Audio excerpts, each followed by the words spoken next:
ningún problema. Sí, a mí por ahí se me apaga porque hay un cablecito que toque, por ahí se me apaga, pero No hay problema. Lo no mismo es si que no quiera. alguien tiene poca conectividad y prende la cámara y se le corta, lo entiendo.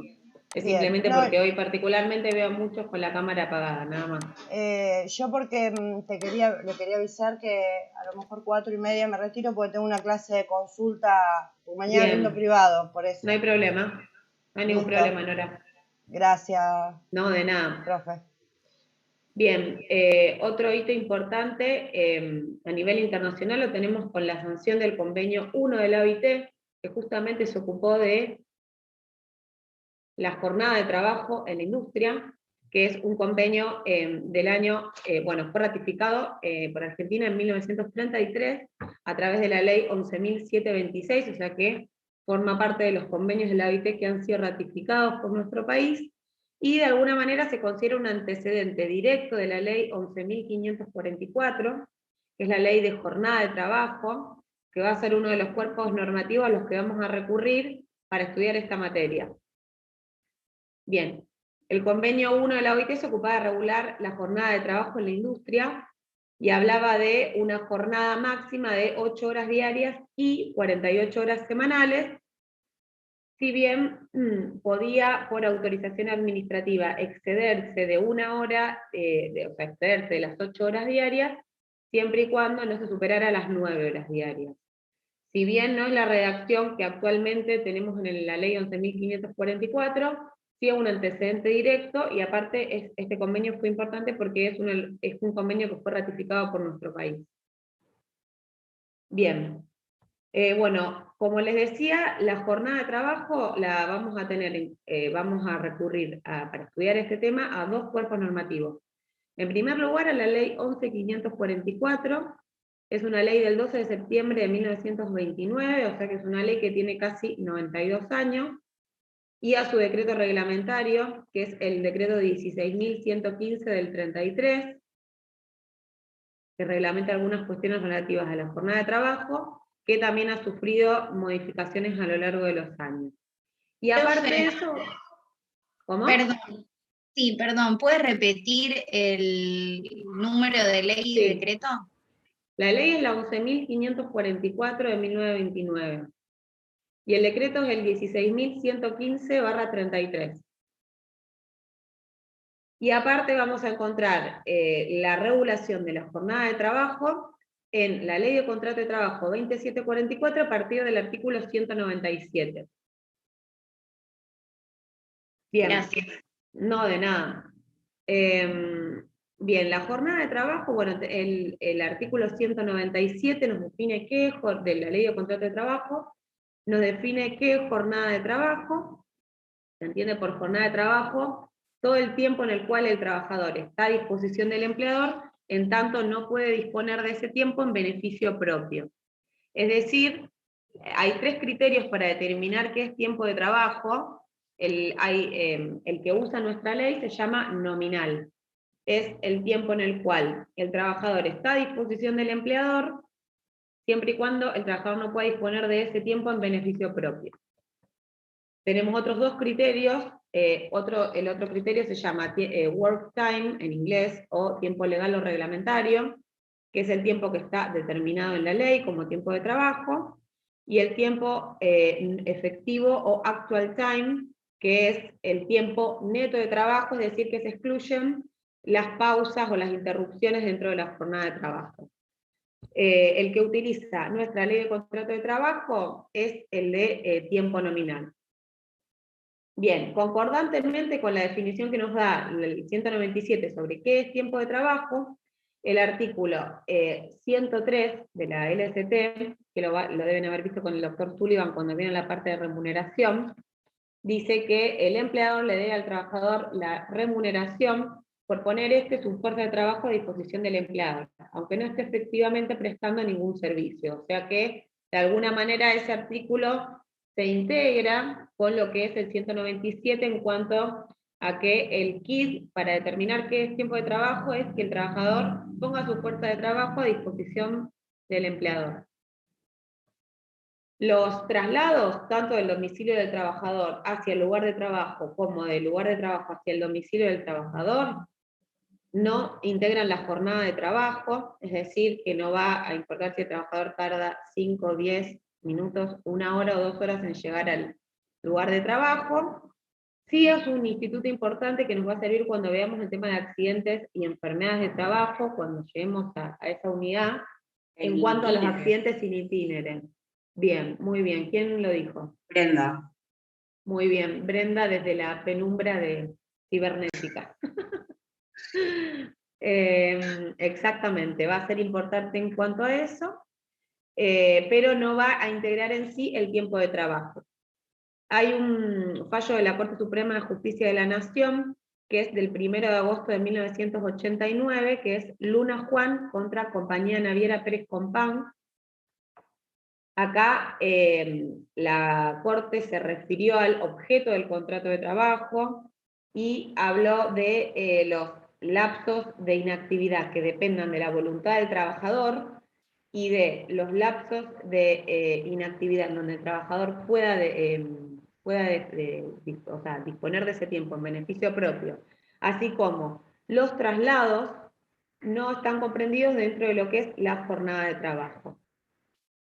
Sí están comprendidos, ya lo vamos a ver cuando veamos la parte de descanso, o sea, a esta clase la vamos a dividir en lo que es jornada de trabajo y lo que son los descansos, donde vamos a ver el descanso diario, semanal y mensual a las vacaciones, y en la parte de jornada. Pero sí, tengan en cuenta que cualquier pausa que obligue a la prestación para la cual fue contratado ese trabajador, como ser poner en funcionamiento una máquina, cambiarse, prepararse, los trabajos que se deben realizar al finalizar la jornada, que ya lo vamos a ver cuando veamos los trabajos preparatorios o complementarios, son periodos en los cuales el trabajador está poniendo a disposición del empleador su fuerza de trabajo, no dispone de ese tiempo y por ende forman parte de la jornada de trabajo, pero no los traslados hacia o desde su domicilio al trabajo. Bien, aparte de la ley 11.544, como dije, vamos a tener las normas de la LCT a partir del artículo 197.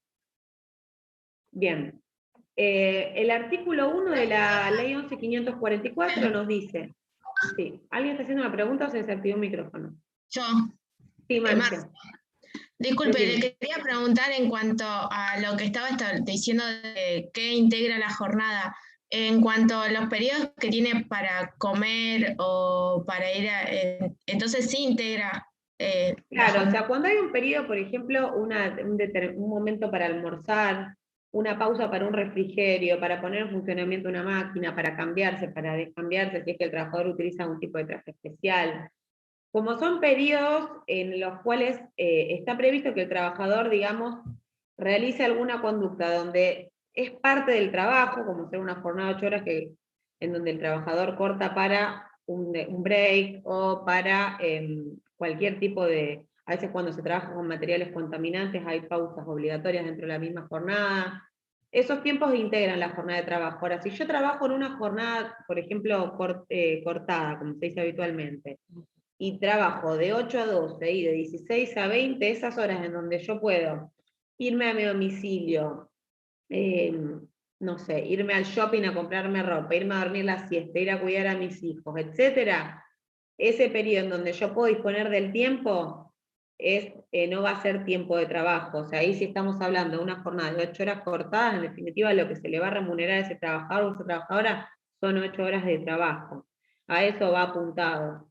Hago una pregunta. Lo mismo, esto lo aclaro porque otras veces ha salido la cuestión en otras clases que hemos hablado del tema de la jornada. Si yo tengo media hora para almorzar y en esa media hora, en vez de almorzar, yo me fui a pagar un impuesto al banco, o sea, me fui a pagar personal a un Rapipago, en realidad ese tiempo está puesto para un refrigerio, para un almuerzo. Si yo no lo usé para esto y me fui para hacer una cuestión personal mía, pero el tiempo es un tiempo de descanso dentro de la misma jornada, va a integrar la jornada. O sea, el trabajador, si esa pausa, por ejemplo, de 15 minutos, de media hora, está prevista dentro de la jornada, es un tiempo en donde el trabajador en principio no puede disponer del beneficio propio. ¿Por qué? Porque está dentro del establecimiento, muchas veces no sale, a veces sale, pero no tiene tiempo de irse a su casa o hacer cualquier cuestión personal.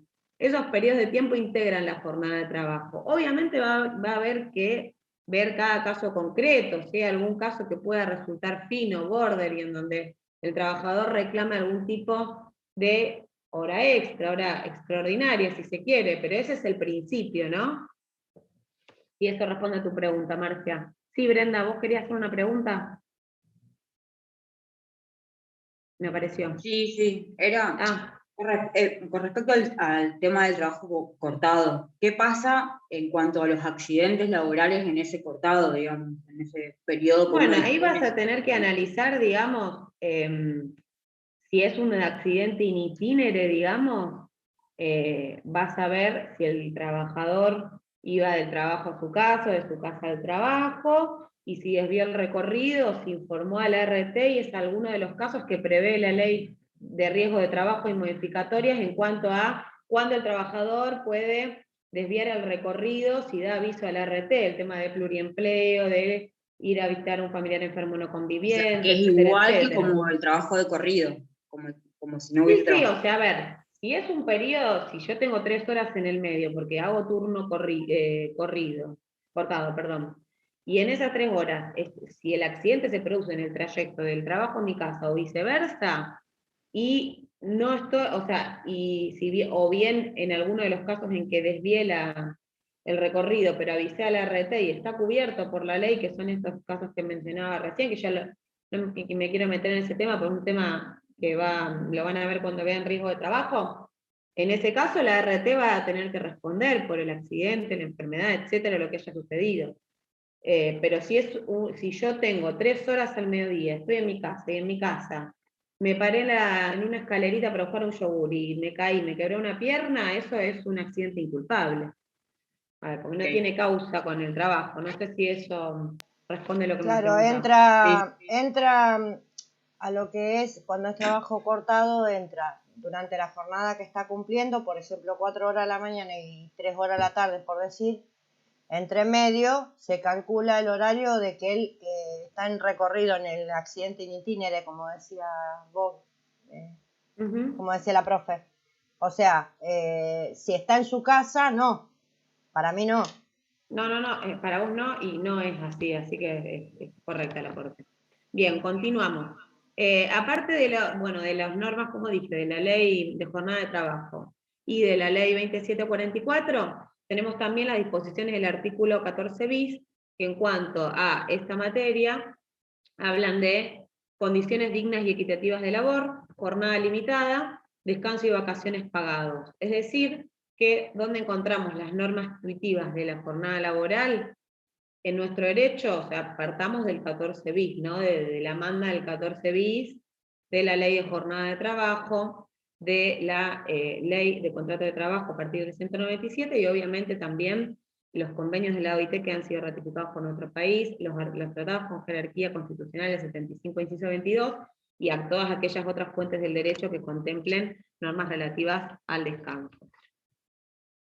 Bien, la finalidad de establecer una jornada máxima, o sea, el motivo, la finalidad, es una cuestión biológica e higiénica, es decir, la finalidad es el descanso del trabajador, la recuperación psíquica del trabajador, pero de alguna manera están comprendidas también razones de tipo económico y de producción, es decir, por un lado el cuidado de la salud del trabajador y la protección de su descanso. Por otro lado, el hecho de que un trabajador descansado va a exponerse a menores riesgos de sufrir un accidente de trabajo, de contraer enfermedades, y esto también va a llevar a que se reduzcan los entorpecimientos de la producción. O sea que en definitiva, de alguna manera hay razones biológicas, higiénicas y también de producción. Esto es importante, se los digo porque a veces algunos docentes de la cátedra les gusta hacer esta pregunta en los exámenes.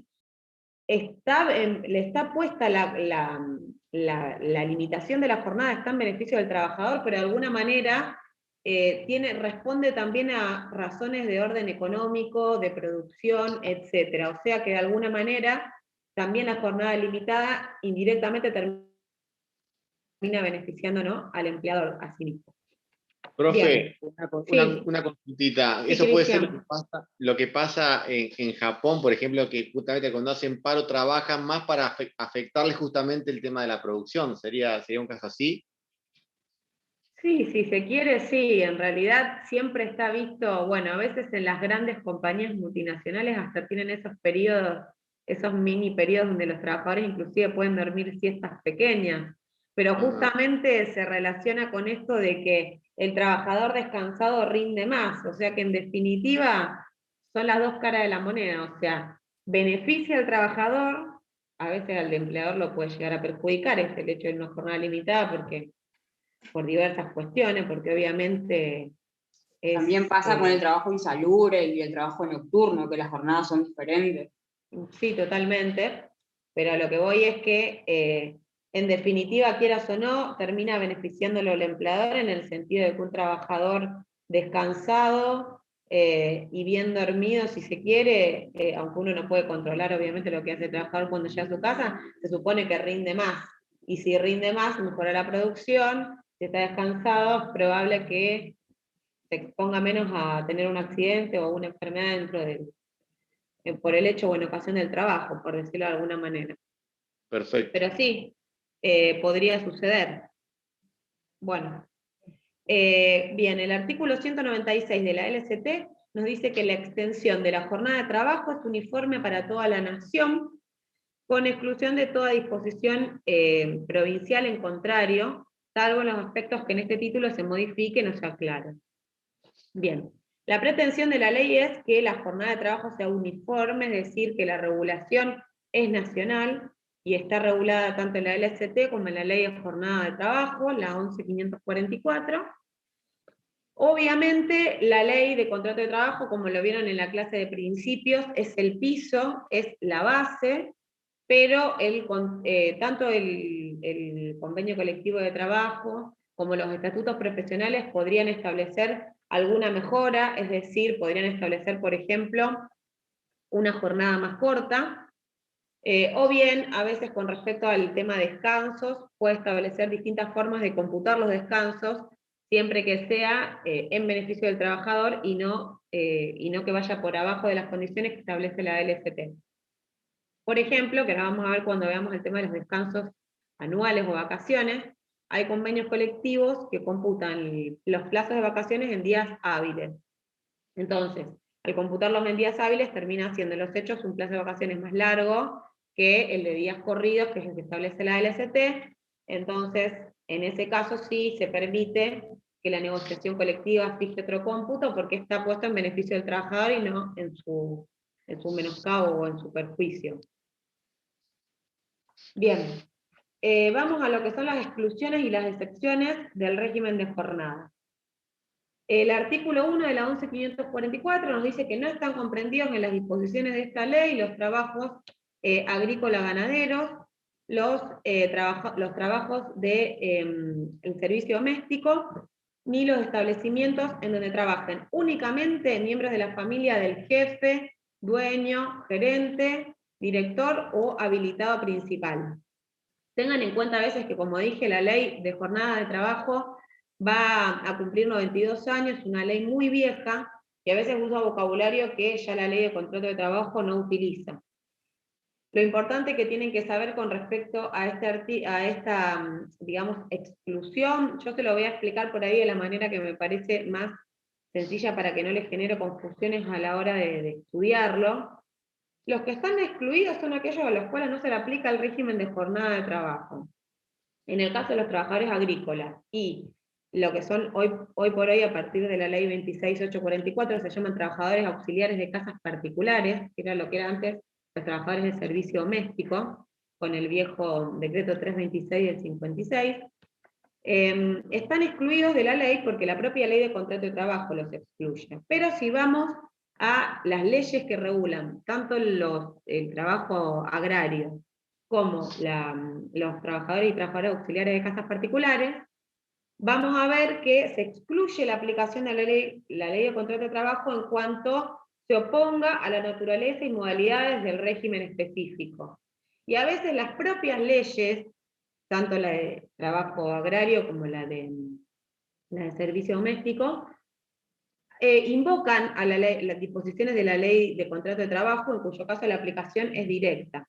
O sea que en realidad están excluidos, pero básicamente porque están excluidos de la aplicación de la LST, y no siempre, sino están excluidos en tanto se opongan a la naturaleza y modalidad del régimen, y en tanto el régimen disponga algo distinto, ¿no? O sea que la exclusión por ahí no es tan absoluta. Y el otro caso es establecimientos en donde trabajan. Sí, perdón. Nora. En el caso de, o sea, los trabajadores rurales y la empleada doméstica obviamente se basan por su convenio de estatuto, ¿no es cierto? En el caso de un vacío legal y que tuvieran que aplicar alguna normativa, ¿se puede utilizar alguna normativa de la LST? Eso es lo que siempre tuve en duda. Claro, es siempre y cuando no se oponga la naturaleza y modalidades del régimen. Bien, bien. Acordate Perfecto. que también, o sea, vas a ir a los principios generales del derecho, a los principios de la justicia social, la equidad, la buena fe, etcétera, como nos dice la ley de contrato de trabajo, que si bien no se aplica, como dije, siempre y cuando no resulte incompatible la naturaleza y las modalidades de ese régimen, vamos a recurrir a todas esas normas para cubrir un vacío legal. Pero generalmente en cuanto a estas cuestiones están reguladas en los estatutos, ya lo vamos a ver cuando veamos las clases de los ordenamientos especiales o estatutos especiales. Bien. Y respecto del otro supuesto, es el caso en donde en un establecimiento trabajan solamente familiares del dueño, habilitado principal, gerente, encargado, etcétera, bueno, empresario, según los términos de la 11.544. Acá la ley, el decreto reglamentario nos habla de qué parientes son parientes, son ascendientes, descendientes, cónyuge y hermanos, y en el caso en el cual en ese establecimiento trabajen también personas que no estén comprendidas en este parentesco con respecto del dueño, encargado principal, gerente, etcétera, se le va a aplicar a todos el régimen de jornada de trabajo. O sea que la exclusión es solamente para esos establecimientos donde solamente trabajan familiares del dueño. Es decir, que si ya trabajan otras personas que no están vinculadas por este tipo de relaciones con el dueño, se va a aplicar el régimen de jornada de trabajo y las disposiciones de la LST. Y los casos de las excepciones son casos en donde por la particularidad de las tareas que se realizan, vamos a ver que no se aplican los topes máximos previstos en la ley de contrato de trabajo y en la ley de jornada laboral, para que ustedes lo entiendan de una manera más simple. Bien, los casos de los trabajos exceptuados, vamos a tener los casos de directores y gerentes, el caso del trabajo por equipo, y el tercer caso es el accidente ocurrido o inminente, fuerza mayor o necesidad urgente de reparación de máquinas o herramientas, siempre y cuando se trate realmente de un acontecimiento de carácter extraordinario. Bien, el caso de los directores o gerentes, tenemos la ley lo establece en el artículo 3, inciso A, la ley de jornada de trabajo. Básicamente, antes el inciso A comprendía también a los vigiladores, que los vigiladores fue excluido por la reforma de la ley 26.597. No obstante, los vigiladores, como tienen un régimen particular, porque se trata de trabajos intermitentes, es decir, son trabajos que lo vamos a ver, pues si alguno va a estudiar o utiliza Manuel de Grisolía, lo ve con jornadas especiales en razón de la naturaleza de las actividades. El trabajo intermitente es aquel en el cual el trabajador durante toda la mayoría de la jornada está solamente en determinados momentos obligado a una prestación efectiva, y durante la mayoría de la jornada está en una situación de pasividad. Entonces, el Poder Ejecutivo, a través de el decreto, la resolución, 146/45, que es, imagínense, es bastante vieja, de lo que era antes la Secretaría de Trabajo y Previsión de la Nación, establecía que el Poder Ejecutivo puede regular la jornada de los trabajadores que prestan tareas de vigilancia, por jornadas de como máximo 12 horas. ¿Por qué? Justamente por la cuestión de la intermitencia de las tareas, porque es una tarea en donde el trabajador durante la mayoría de su jornada está en una situación de inactividad, y por eso es que por decreto del Poder Ejecutivo, por resolución del Poder Ejecutivo, podrían aumentarse hasta 12 horas la jornada de estas actividades, o sea, de las actividades de vigilancia. Siempre tengan en cuenta que nunca podría exceder de este tiempo, porque rige el artículo 197 infine, que ahora lo vamos a ver cuando veamos el descanso diario, que entre que finaliza una jornada y empieza la siguiente tiene que haber una pausa por lo menos de 12 horas. Pero bueno, se trata de una actividad bastante particular en cuanto a las funciones que desempeña el trabajador. Y si el trabajador, dentro de una misma jornada, realiza parte de las tareas de vigilancia, otro tipo de tareas, no va a quedar regulado dentro de esta resolución que mencioné recién, sino que le van a regir los topes máximos de la ley de contrato de trabajo, es decir, las 8 horas o 48 horas semanales, que ahora lo vamos a ver. Bien, y con respecto a las tareas de directores o gerentes, se trata de tareas que por el cargo, por la investidura de esas funciones, muchas veces, o por las responsabilidades también inherentes a dichos cargos, muchas veces tienen que cumplir jornadas más largas, de acuerdo a, como dije, a la función, a la investidura, a las responsabilidades que tiene ese tipo de cargo. Obviamente lo que nos dice Grisolía es que vamos a tener que tener en cuenta siempre, por aplicación del principio de la primacía de la realidad, que realmente se trate de directores o gerentes, y no que se trate de un empleado que se le da este carácter, pero en realidad en los hechos cumple funciones de empleado, con la finalidad de burlar el pago de las horas extraordinarias u horas extras. Bien. Entonces, básicamente es esta excepción es cuanto a los directores o gerentes, que es el 3, inciso A. Después, por otro lado, tenemos los trabajos por equipos, que acá lo que vamos a tener en cuenta en cuanto al trabajo por equipos es que el tope máximo se va a tomar en un corte de 3 semanas. Es decir, en el caso de trabajo por equipos, que la ley de jornada de trabajo nos dice que es el trabajo de varias personas, que empieza y termina a la misma hora, y que generalmente la tarea de uno no puede ser realizada sin la tarea en concurrencia con los demás. Para este tipo de trabajos, lo que se va a tomar en cuenta es que en un periodo de 3 semanas no se excedan las 144 horas de trabajo ni las 56 horas semanales. Es decir, que en el régimen de trabajo por equipos voy a tener promedio 48 horas semanales, pero llevado al cabo, o sea, en un corte de 3 semanas. ¿Por qué? Porque si yo hago 144 y divido 3 me da 48. Es decir, que en una semana puedo llegar a trabajar 56 horas semanales siempre y cuando se compense con otra semana, de manera tal que a las 3 semanas el trabajador trabaje como máximo 144 horas, con este tope semanal de 56 horas semanales. Y otra cuestión, que ahora lo vamos a ver cuando veamos el trabajo nocturno, importante en cuanto al trabajo por equipos, es que en el trabajo por equipos se puede exceder de 7 horas nocturnas, que como vamos a ver es la jornada máxima para el trabajo nocturno.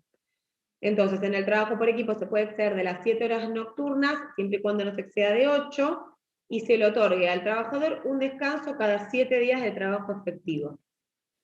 Por eso van a ver que hay algunos autores que cuando ponen el ejemplo del trabajo por equipo dicen que el trabajo por equipo podría tener en un periodo de 3 semanas, en una semana ningún descanso, por eso tenemos un tope de 56 horas por semana, en otra semana 2 descansos y en la otra semana 1. ¿Por qué? Porque al finalizar las 144 horas de esas 3 semanas, voy a tener 3 días de descanso y voy a tener 48 horas semanales. Es decir, acá lo que se hace es tomar distinto el promedio, para que ustedes no se compliquen y lo entiendan.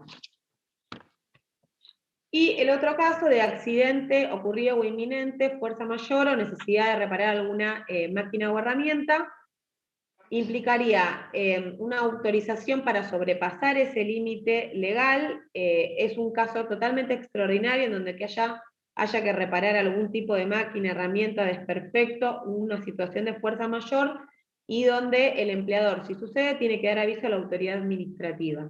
Y tiene que ser un caso en donde realmente peligre el establecimiento, y que no pueda ser reparado ese inconveniente, ese desperfecto, etcétera, en la jornada de trabajo habitual o en la jornada de trabajo siguiente. Es decir, son casos muy excepcionales, y el empleador, en caso de que suceda, así tiene que dar aviso a la autoridad administrativa, es decir, al Ministerio de Trabajo.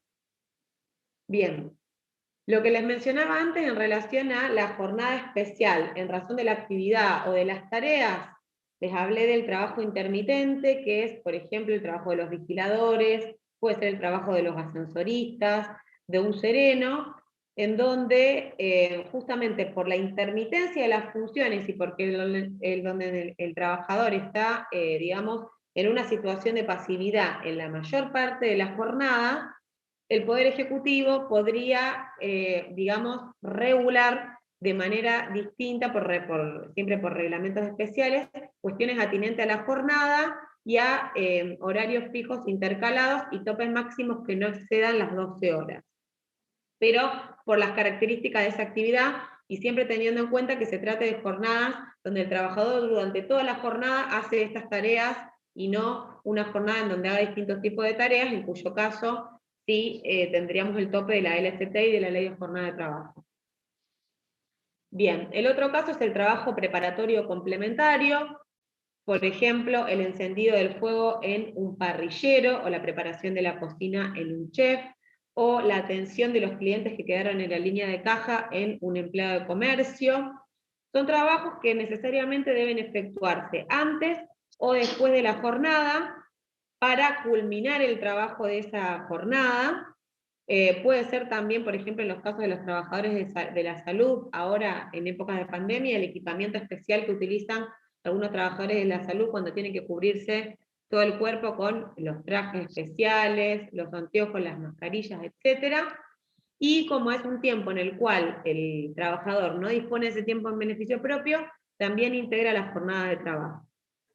O sea que vamos a ver que no exceda las 8 horas diarias o las 48 horas semanales, y en el caso de que lo exceda, ver si corresponde remunerarlo como una hora extra al 50 o al 100, según el caso. Ya lo vamos a ver cuando veamos horas extraordinarias.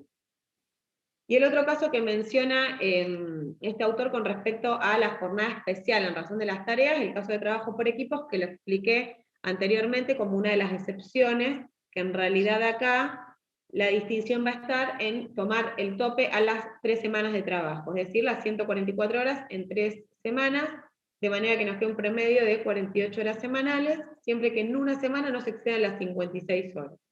Obviamente, si en una semana un equipo trabaja 56 horas, en otra semana obviamente va a trabajar menos horas que el tope de 48. Bien, pero básicamente no se les compliquen con eso, porque a mí la verdad es que es un tema que por ahí a veces cuando uno lo pregunta en el examen entran en pánico. No entren en pánico, o sea, entiendan que es una excepción, que es una exclusión, traten de entenderlo, y si no lo entienden, para eso está el campus, si quieren hacer alguna pregunta, pero no entren en pánico y no se pongan nerviosos, porque no tiene mayores complejidades. Profe, Yo no sé, en el caso de no preguntarlo, porque no sé por qué una pregunta que genera como un estado de alarma en los alumnos. Profe, Sí, Nora. disculpe. En el caso de un empleado de comercio, vamos a hablar de lo típico de un supermercado, que tenga que culminar de atender a las personas y se le pasan, no sé, 10 horas, ponele. Entra a las 8, cumple las 8 y tiene 1 hora y media más, digamos, para atender, no sé, o para terminar de acomodar la caja, etcétera, un cajero, por ejemplo. Eso sería hora, se le pagaría como hora extraordinaria. Bueno, perdón, o no. La cuestión es la siguiente. A eso íbamos ahora, que vamos a hablar de la jornada de trabajo diurna. La jornada de trabajo diurna, lo que tenemos que ver es el tope de 8 horas diarias o 48 horas semanales. La hora de trabajo diurno es la que se extiende entre las 6 de la mañana y las 21 horas. Para los menores... 8 horas o 6 y 12 de descanso. Ahora lo voy a explicar, Brenda. Sí, porque lo estoy leyendo como para comprenderlo, porque Bueno, me está ahora lo vamos causando a como, explicar. se me está mezclando todo, ¿De dónde lo básicamente. estás leyendo? No, lo estoy leyendo de la guía de Grisolía. Ah, ok, bueno. La guía está bien, yo las recomiendo sinceramente. A mí me gusta ir al libro en sí, al manual, o sea, no digo que la guía esté incorrecta, pero a veces es tan escueto el material que se olvidan, a mi gusto, para que puedan entender bien la materia. Nosotros siempre en el programa tenemos la bibliografía, vayan al manual, si no entienden algo, saquen una ley comentada de la biblioteca, tienen la ley del doctor Ojeda, tienen la ley de Ackerman, tienen, o sea, manuales, tienen manual de Ackerman y Massa, tienen manual de Grisolía. No digo que la ley esté mal, la guía, perdón, pero la información es muy comprimida para mi gusto. Sí, Y a veces, estudiar directamente la ley también, algunas cosas, porque la guía lo totalmente. complica Y a demasiado. veces primero estudiar de la ley es fundamental y siempre ir a la versión actualizada de la ley. Yo no digo que la guía Grisolía esté mal, pero sí que vayan al manual, que vayan a una ley comentada, vayan al vocabulario jurídico que utiliza la LST, porque a veces también fallan en eso en los exámenes. Y a veces en la ley, si uno no recuerda el contenido de esos parrafitos tan escuetos que tiene, se pierde la idea. Yo lo que quiero es que traten de entenderlo y que se vayan con algo más de esta clase. No estoy diciendo no estudien de la ley, pero nosotros tenemos una bibliografía que ustedes la van a encontrar en el programa, en donde van a tener, van a poder ir al libro, van a poder ir al autor, van a poder ir a las opiniones doctrinarias, qué dice uno, qué dice otro. Ya les digo, no estoy diciendo que la guía esté mal, pero sí, no se queden con la guía, porque a veces las confusiones vienen por ahí, por estudiar un material que está totalmente resumido y a veces no es tan clara como parece. ¿Sí? Bien. Entonces, la jornada de trabajo diurno es la que va entre las 6 y las 21 horas del día. Para los menores tenemos una jornada que va entre las 6 y las 20 horas, es decir, los menores no pueden realizar horario de trabajo nocturno, salvo una excepción que después la vamos a ver, pero para ellos la jornada diurna termina a las 20 horas. La ley de contrato de trabajo nos dice, bueno, la ley de jornada de trabajo sigue en esto a el convenio 1 de la OIT, pero con una modificación. Como yo les expliqué cuando hablamos de la evolución histórica, el convenio 1 de la OIT hablaba de 8 horas diarias y 48 horas semanales. La ley cambia el O por el I, es decir, la ley establece que la jornada de trabajo máxima en nuestro derecho es de 8 horas diarias o 48 horas semanales. ¿Qué significa ese O? Significa que yo no puedo sobrepasar las 8 horas diarias, salvo que se establezca una distribución desigual de la jornada, en cuyo caso no puede exceder la jornada diaria de 9 horas y no se puede trabajar los sábados después de las 13 horas. Es decir, que si yo tengo una jornada diaria que excede las 8 horas, no puedo exceder las 9, ni se puede trabajar los sábados después de las 13 horas, en principio. Entonces tenemos, por ejemplo, una jornada de lunes a viernes de 9 horas y los sábados, por ejemplo, de 8 a 11 o de 9 a 12, estoy entre los parámetros que establece la LST. Si la jornada diaria supera las 9 horas, aunque no exceda las 48 horas semanales, la hora décima se va a pagar como hora extraordinaria. Es decir, no puedo superar las 8 o las 48 y frente a una jornada que excede las 8 horas, no puede superar nunca las 9. Si supera las 9, por más de que no se alcance el tope semanal, la hora que exceda la novena va a ser remunerada como hora extraordinaria. ¿Está? No sé, Brenda, si eso aclara lo que uno preguntaba. Sí, bueno, igual lo voy a tener que leer de alguna ley. Sí, yo igual te recomiendo que prestes atención a la clase. Nosotros las clases no las grabamos justamente porque la idea es que se genere un ida y vuelta entre nosotros y los alumnos y alumnas, que ustedes la aprovechen y el material lo pueden leer antes, lo pueden leer después, lo pueden leer cuando comience el abordaje del estudio previo al examen, pero llévense algo de la clase, presten atención, porque el material lo pueden leer en cualquier momento. Te lo doy como consejo más que nada para que aproveches la clase, Y en todo caso, si hay alguna duda que te queda de la guía, en este caso, o de los manuales. No, la de guía la tengo bibliografía. como para los esquemas, que por ahí son más prácticos, pero no la leo porque realmente me parece poco clara en un montón de aspectos. Es que es poco clara en un montón de aspectos. Profe, a mí me quedó la duda que no noté bien, el sábado, el horario de la jornada. ¿Hasta El cuánto principio sería? es que yo no puedo exceder de 8 horas diarias o 48 horas semanales. ¿Qué significa CO? Que yo puedo sobrepasar las 8 horas en el caso de que se establezca una distribución desigual de la jornada. Si se establece una distribución desigual de la jornada, es decir, que no todos los días voy a trabajar la misma cantidad de horas, puedo trabajar hasta 9 por día y no después de los sábados, no los sábados después de las 13. Con las excepciones que vamos a ver después. Listo. Si yo excedo a las 9 horas diarias, por más de que no exceda el tope semanal de 48, la hora que exceda la novena va a ser remunerada como hora extra. Bien. Es mortal. Sería como un segundo límite.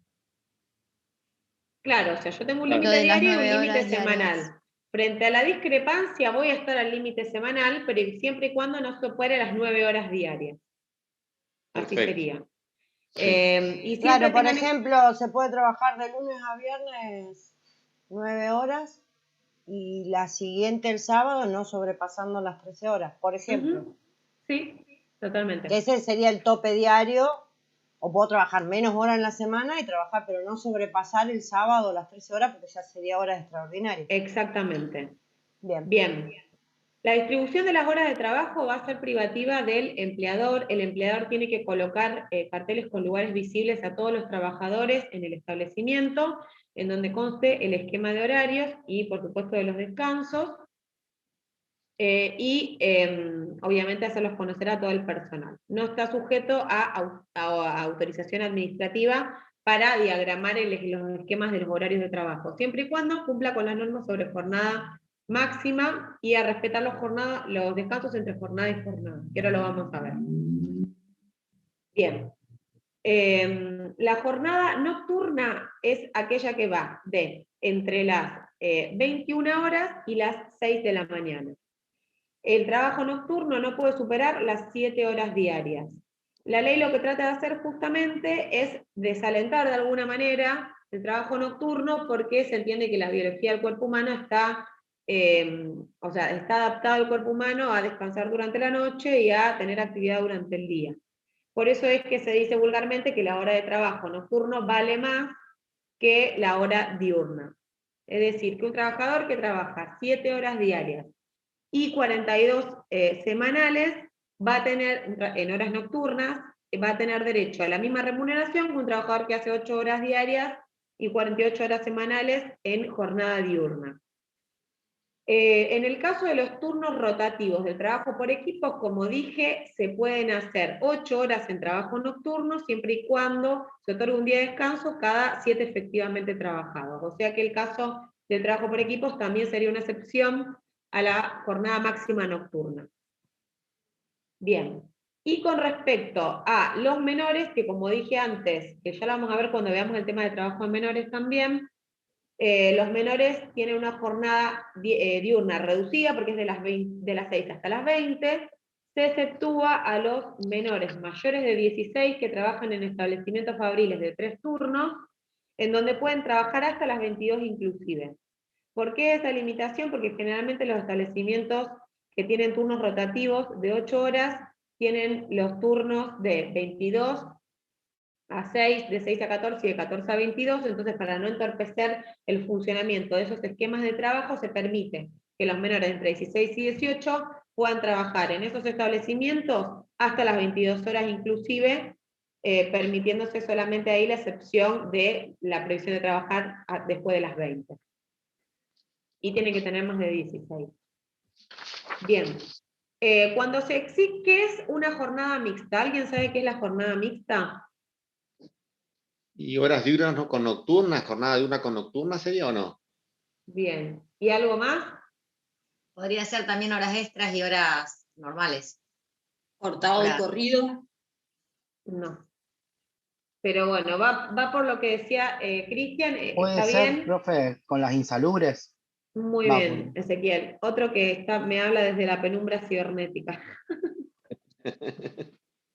Bueno, exactamente, esto le digo porque a veces puede ser una pregunta de examen. La jornada mixta es en donde se alternan horas diurnas con nocturnas o bien horas de trabajo normal con horas de trabajo en condiciones de insalubridad, que ya lo vamos a ver a continuación.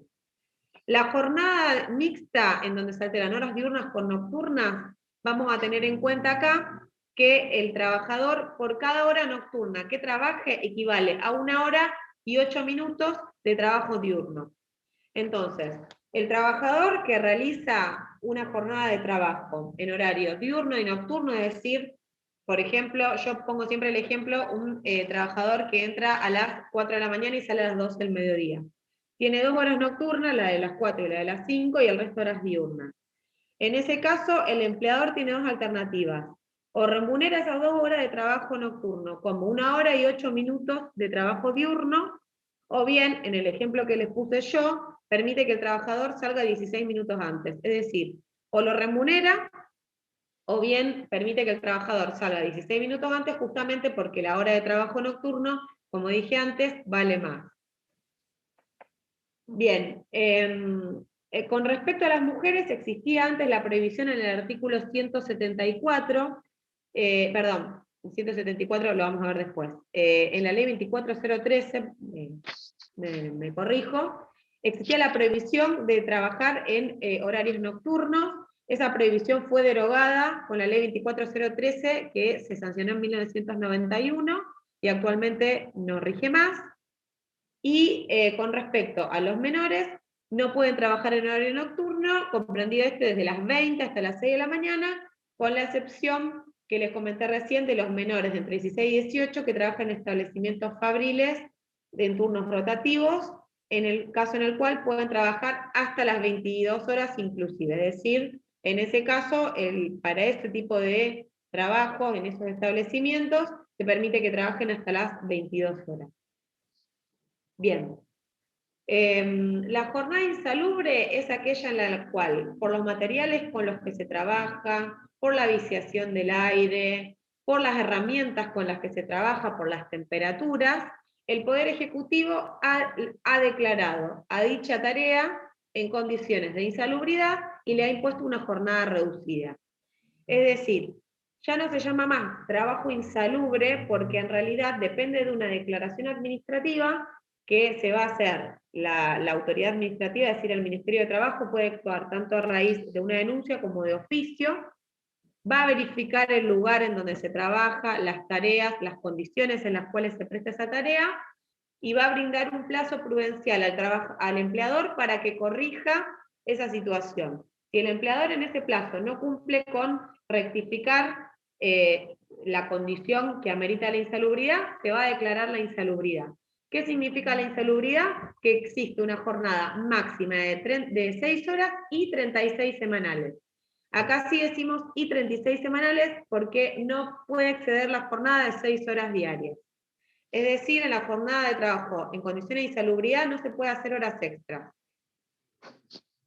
Sí tenemos la jornada mixta dentro de las tareas en condiciones de insalubridad, en la cual puede ser que un trabajador, por ejemplo, en un establecimiento fabril trabaje en una cámara frigorífica con temperaturas muy bajas y en otras tareas de planta que no han sido declaradas insalubres.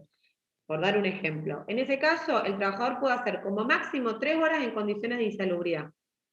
Es decir, que la jornada mixta, el máximo de horas insalubres son 3 horas diarias, que no se puede sobrepasar. Si esas 3 horas diarias se sobrepasan y se trabaja más de 3 horas diarias, la jornada en sí ya va a tener el tope de las 6 horas diarias o 36 semanales. Y también el trabajador que hace una jornada de 6 horas diarias y 36 semanales, va a tener derecho a la misma remuneración que un trabajador que realiza 8 horas diarias o 48 horas semanales en tareas normales. Es decir, la ley de alguna manera quiere desalentarla y el fin es proteger la salud de esos trabajadores y trabajadoras. Bien, la finalidad entonces es el cuidado de su integridad física, psíquica y que tenga esta jornada máxima de 6 horas. La declaración de insalubridad, sí, Nora. Perdón, en caso de, pregunto esto y después me retiro para entrar a la otra clase, perdón. Bueno. En caso Te de... despedís con una pregunta. Exacto, para que no me extrañen hasta el lunes. A lo grande, Y a lo perdón, grande, y perdón la cara nuevamente, pero no, por sigo favor. con fiebre, así que no. Me mató No te la AstraZeneca, tengo todo hinchado. Oh, bueno, está bien que te mejores entonces. Decime. Gracias. Con respecto a las horas nocturnas, un Sí. trabajador puede hacer horas nocturnas y horas de insalubridad en jornada mixta, o no se puede mezclar. Eso es lo que sí, podría hacer horas nocturnas. Siempre vas a tener en cuenta, los dos límites, el de 7 horas diarias y 42 semanales y el de 6 y 36, pero ten en cuenta que una jornada mixta nunca puede hacer más de 3 horas en condiciones de insalubridad. Si pasas a 3 horas, ya el límite no va a ser 7, sino 6. Exacto. Siempre, ahí está prohibido la realización de horas extras. Y la mujer no puede hacer no puede hacer trabajo insalubre. No puede hacer tareas penosas, peligrosas e insalubres, pero ya vamos a ver el tema cuando tratemos trabajo de mujeres, porque no me quiero meter con eso, pues esta clase es larga, tenemos que ver los descansos, y es un tema que es bastante álgido, así que lo vamos a dejar para la clase de trabajo de mujeres. Bueno, gracias, nos vemos. No, de nada, chao, una hora que te mejores. Chao. Bien, como decía, la declaración de insalubridad es, puede ser apelada por la parte empleadora. El empleador, dentro del ámbito de lo que es la capital federal, la ciudad de Buenos Aires, puede apelar ante la Cámara Nacional de Apelaciones del Trabajo y en lo que son las jurisdicciones provinciales ante la justicia federal, si entiende que fue mal declarada la insalubridad o entiende que han modificado las condiciones e intimó a la autoridad administrativa a que dicte una resolución, dejando sin efecto la insalubridad, y el Ministerio de Trabajo no lo hizo, también podría recurrir a la justicia, es decir, que podría ser dejada sin efecto esa declaración de insalubridad y tendría la acción judicial el empleador para pedir que se deje sin efecto dicha declaración. Por eso es que ya no se habla de trabajo insalubre, sino en trabajo en condiciones de insalubridad, porque esta declaración de insalubridad puede ser dejada sin efecto y un trabajo insalubre puede, luego, si se cumplen determinados requisitos, ser dejado sin efecto también, las condiciones de insalubridad pueden ser modificadas. Bien, como dije entonces, el trabajador va a tener la misma remuneración que un trabajador que preste tareas en 8 horas diarias o 48 horas semanales, y si se supera el máximo de la jornada insalubre, como dije que nunca puede superarlo, no obstante, si el empleador lo pasara, va a tener infracciones, las multas administrativas correspondientes, y aparte, por tratarse de un caso de contrato de objeto prohibido, como lo vieron cuando vieron el tema de objeto de contrato de trabajo, que no le es imputable al trabajador, aparte de las multas administrativas por haber infringido las normas de trabajo en condiciones de insalubridad, el trabajador podría exigir ese recargo justamente porque el objeto prohibido no le es imputable. Bien. Y obviamente siempre la declaración de insalubridad va a estar respaldada en dictámenes médicos, de peritos en higiene y seguridad, etc. Es decir, que tiene un respaldo en un dictamen de carácter científico previo a la declaración de insalubridad. Bien. ¿Hasta acá vamos o tienen alguna duda? Inmortal, profeta, aparte, Tiene muchas excepciones, pero yo creo que para mí la cuestión, no sé, si le llega a tocar este tema en un examen, a veces vayan al sentido común, o sea, apelen a su sentido común, vayan a las clases, vayan a lo importante de cada tema, no se enrosquen con pequeñeces, porque por lo menos nosotros en los exámenes regulares, después cuando usted rinde en el regularizado, les puede tocar otros docentes, cada docente tiene su forma por ahí, ¿no? Pero no vamos a ir a una pregunta muy puntillosa que a usted el día de mañana no le sirva para nada saber eso. Vamos a ir a las cuestiones que hacen a la estructura de lo que es la jornada de trabajo. O sea, perfecto. No les voy a preguntar nada de lo que yo no estoy mencionando ahora, en eso quédense tranquilos. Bueno, a pesar de que yo no creo que estén los exámenes, porque bueno, para los que no saben, estoy embarazada y voy a estar quizá dando a luz para los exámenes, así que lo más probable es que no esté, por lo menos en la mesa de regulares, pero bueno, con respecto al doctor Yedro, al doctor Pastorino, al doctor Sullivan, nos manejamos todos de la misma manera. Pero sí, ¿será bueno, tiene sus presencial? particularidades y toda regla tiene su excepción, obviamente. ¿Cómo? ¿Será presencial el examen? No se Por sabe. ahora no tenemos ninguna información de que haya cambiado la modalidad virtual. O sea, hasta ahora seguimos con los exámenes virtuales.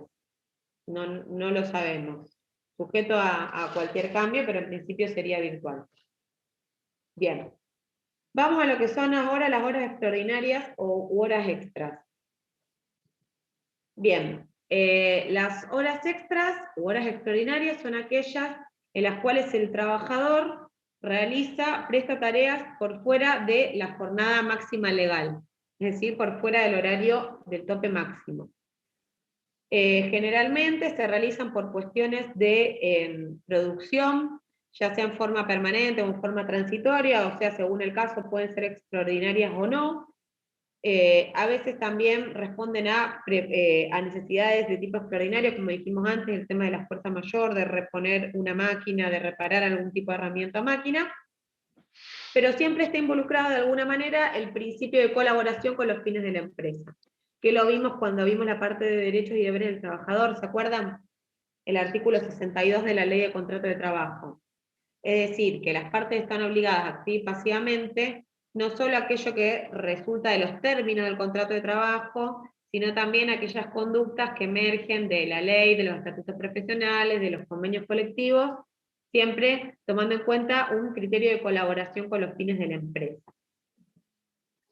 Bien, colaboración y solidaridad. Pero acá fundamentalmente en las horas extraordinarias el criterio es la colaboración con los fines de la empresa. El artículo 203 de la LST nos dice que el trabajador no está obligado a prestar tareas en horas suplementarias, salvo casos de peligro o accidente ocurrido o inminente, fuerza mayor o exigencias de la economía nacional o del establecimiento, jugando siempre, como dije, su comportamiento, sus conductas en cuanto a un criterio de colaboración con la finalidad de la empresa. Acá vamos a tener el artículo 62, el artículo 63, donde vimos el deber de buena fe, que es un deber de ambas partes, y principalmente este artículo 62 que les mencioné, que habla de los principios de colaboración y solidaridad. Aunque muchas veces en la práctica, más allá de la colaboración y de la solidaridad, las horas extras responden a una necesidad económica de los propios trabajadores, y a veces son los propios trabajadores los que quieren hacer horas extras, y cuantas más horas extras realicen mejor, siempre y cuando tengamos en cuenta que hay un tope máximo por mes y por año de horas extras dentro de lo que es el régimen de jornada de trabajo en nuestro derecho, y que obviamente tampoco haya abusos por parte del trabajador, del empleador en cuanto a la forma de remunerarlas, ¿no? Que sean remuneradas, que estén inscritas y que estén remuneradas conforme lo establece la Ley de Contrato de Trabajo y la Ley de Jornada Laboral. Bien. El artículo 201 de la Ley de Contrato de Trabajo nos dice que el empleador debe abonar al trabajador que prestare servicios en horas extras un 50% de recargo, salvo que las horas extras se presten los sábados después de las 13, domingos y feriados, en cuyo caso corresponde un recargo del 100%.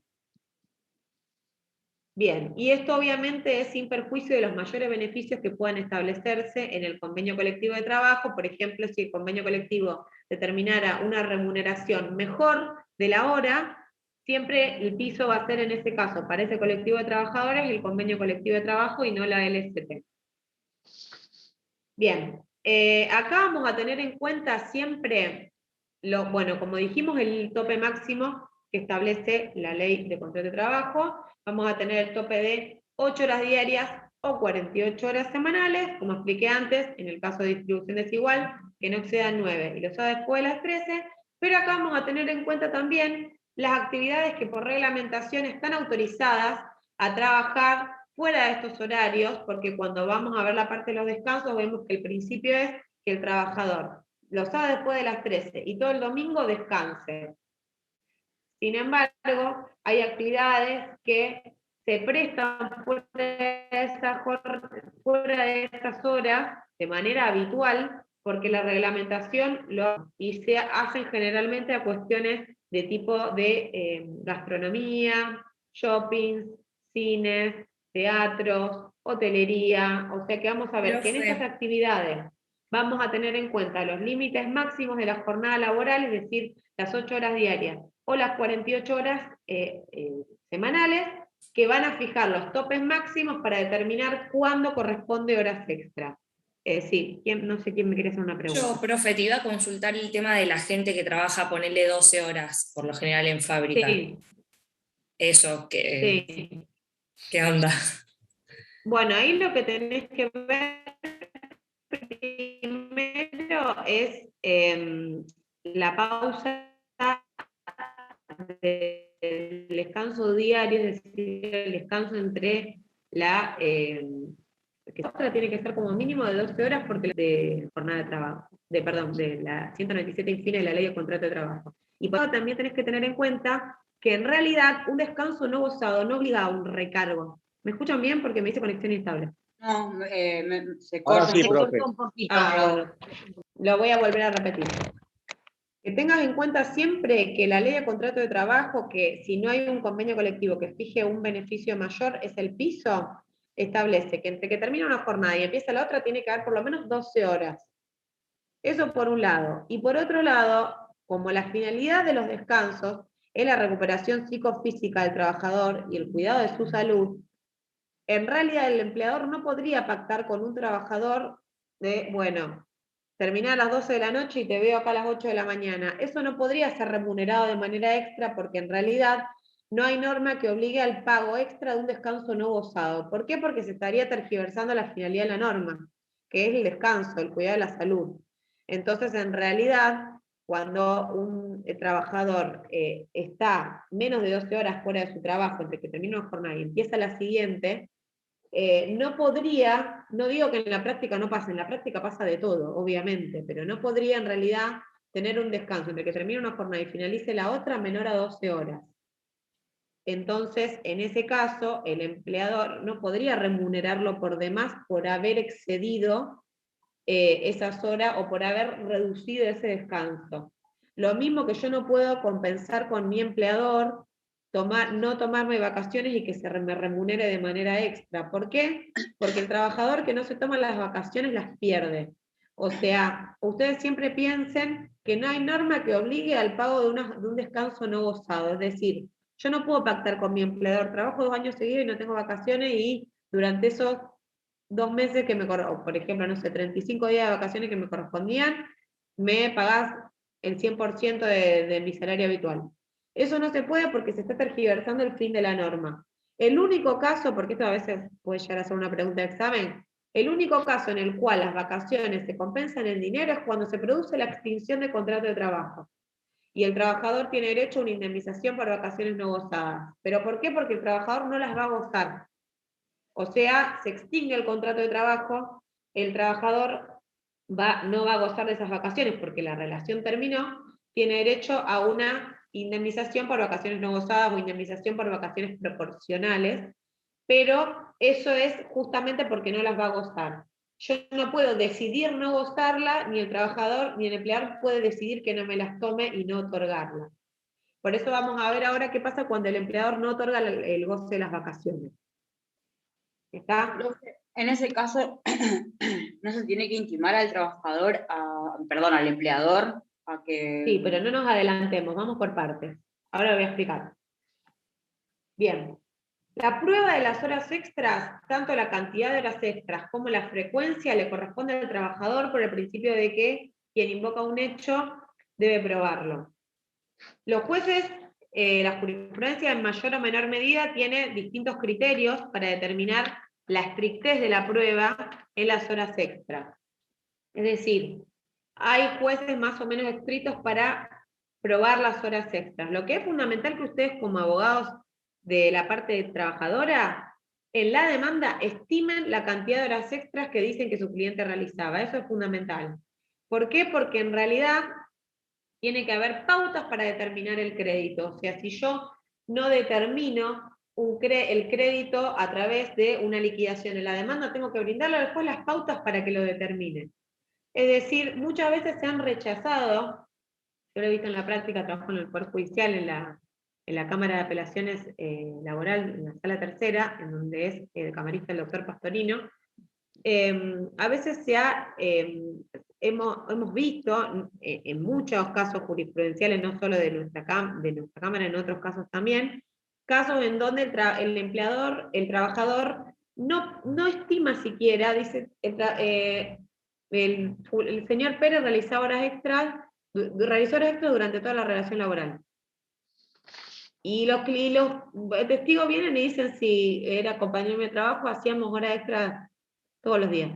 Y a veces no se puede determinar la forma, o sea que quien las debe estimar, porque así lo debe hacer, porque lo exige también el 39 del CPL, es un crédito que debe estar determinado, debe brindarle las pautas al juez para su determinación. O sea, si yo estoy diciendo que hacía horas extras, yo soy la persona que sabe mejor que nadie cuántas horas hacía y con qué frecuencia. Entonces yo lo tengo que estimar en la demanda. Después si no lo pruebo o no lo pruebo es otro tema. Pero sí que el trabajador lo tiene que estimar. Eso es una carga procesal de alguna manera. Después van a ver la consideración del juez si lo tiene por probado o no. Eso va a ser materia de otra cuestión. Pero sí que el trabajador tiene que estimarlas, porque tiene que brindarle al juez las pautas para determinar ese crédito. En este caso, las horas extras que está reclamando a su empleador. La ley 11.544, en el artículo 6, le exige al empleador llevar un registro de las horas extras, que también lo establecía el convenio 1 de la OIT al que adhirió la Argentina, que mencionamos al principio de la clase. Bien, la presentación de planillas resulta obligatoria, ahí el empleador debería consignar el nombre del trabajador que las realiza, si estas horas son habituales o extraordinarias, y la cantidad de horas extras que se realizan por día, por semana, por mes, etc. Perdón, profe, bueno, ¿qué artículo? El 6 de la 11.544. Bárbaro. Bien. Y el artículo 21 del decreto reglamentario, en consonancia con el 6 de la 11.544, o sea, el decreto 16.115, dice también que el empleador debe llevar planillas de los registros permanentes de todas las prolongaciones de la jornada de trabajo, con todos los requisitos que deben contener esas planillas. Acá la doctrina se divide, parte de la doctrina, inclusive la jurisprudencia, considera que la falta de presentación del registro de horas extras por parte del empleador genera en su contra la presunción del artículo 55 de la Ley de Contrato de Trabajo, en cuanto a considerarse ciertas las afirmaciones del trabajador que deberían constar en esos asientos, y parte de la doctrina dice que como el artículo 55 de la Ley de Contrato de Trabajo se refiere al libro del artículo 52, y en ese libro no nos dice la Ley de Contrato de Trabajo, no nos dice las horas extras, no se puede establecer presunciones donde la ley no las establece. O sea que parte de la doctrina entiende que no se genera una presunción en contra del empleador y el trabajador, a pesar de que el empleador no presente estos registros de horas extras, debe probar tanto la cantidad como la frecuencia de las horas extras. Por eso le digo que sean cuidadosos a la hora de mandar, y también sean cuidadosos cuando van a reclamar horas extras, de que lo que ustedes están reclamando en el telegrama coincida con lo que van a decir después en la demanda. No solamente en cuanto a las horas extras, en cuanto a todo el reclamo en sí. Principalmente porque el telegrama les da el marco de lo que va a ser después una futura demanda. O sea, no puedo decir A en el telegrama y decir B o C en la demanda. Porque yo intimé a que el empleador cumpla una determinada obligación o una determinada prestación que está a su cargo. No puedo venir a decir después otra cosa en el telegrama. Se los digo ahora hablando del tema de las horas extras, pero es algo que se aplica en general a todo lo que vayan a reclamar. Mantener Bien. una coherencia sería. Sí, totalmente, y aparte porque el telegrama es una intimación fehaciente. O sea, yo no me puedo desentender de lo que mandé. Por eso nunca le van a mandar a su cliente un telegrama si no están seguros de lo que tiene que contener el telegrama. Esto también se lo doy como consejo profesional, porque antes de trabajar en el Poder Judicial ejercí la profesión y sé lo que les digo. Entonces, siempre tómense un momento, si no lo manda hoy y lo manda el lunes, que lo mande el lunes, pero que lo mande bien. Porque a veces un error en un telegrama puede no tener vuelta atrás. Bien. ¿Qué pasa cuando se reclama, cuando en el contrato de trabajo, empleador y trabajador pactaron una jornada inferior a lo que establece la ley de contrato de trabajo y la ley de jornada laboral? Bien, en este caso, suponiendo que el convenio colectivo de trabajo no establezca una jornada menor, a veces los convenios colectivos establecen una jornada reducida. En los casos en que el convenio establezca una jornada reducida, esa va a ser la jornada legal para ese trabajador, y las horas que se excedan por sobre esa jornada que fijó el convenio van a ser horas extras. Ahora, ¿qué pasa cuando el convenio no dice nada y aún así el trabajador y el empleador acordaron una jornada inferior a la jornada máxima legal? Tenemos un plenario que se llama Daloy contra Celsa, se los voy a anotar acá en el chat, de todas maneras lo van a encontrar en cualquiera de los manuales con los que estudien. Daloy contra Celsa. El CCA es un plenario del 25 de junio de 1981 de la Cámara Nacional de Apelaciones del Trabajo.